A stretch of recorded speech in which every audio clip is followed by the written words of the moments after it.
Hello, my name is Ariana, and today I'm going to talk about the history of Etta James and her connection to jazz and blues. Etta was born in LA, California, USA on January 25, 1938 with the name James Etta Hawkins. Her mother was only 14 years old when she gave birth to Etta, so she was raised by her grandparents and later her foster parents. She never knew her father, but later came to discover he was a well-known pool hustler named Minnesota Fats. Her voice was a natural gift for which scored her multiple solos in the school's choir, and she started to discover her passion for music. At 12 years of age, her foster mother died, so she moved in with her biological mother in San Francisco.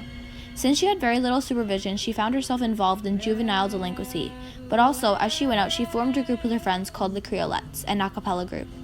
The girls attracted the attention of famed bandleader Johnny Otis, who signed them to a record company named Modern Records.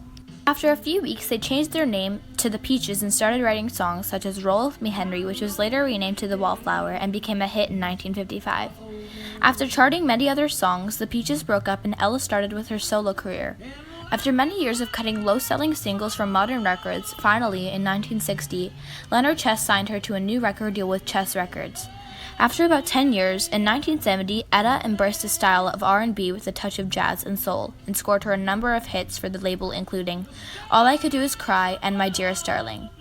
During her success with her music career, her personal life had been getting worse and she became addicted to drugs and alcohol.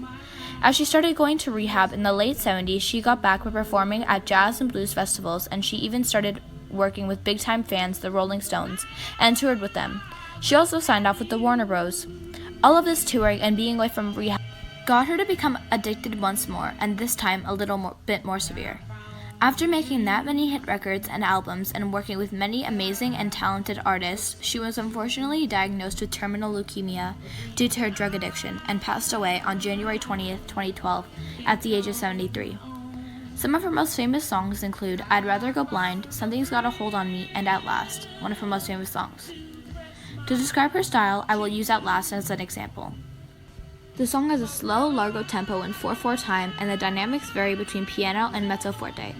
If I had to describe what I thought of as I listened to At Last, I would say I imagined two people slow dancing in a ballroom because the tempo was slow and steady, making a perfect tempo to dance to, and there are many instruments like the violin which adds that old vintage slow dance aesthetic. Multiple string instruments play at the same time throughout the song, such as the violin and viola. There's also a faint piano rhythm and drum beat in the background.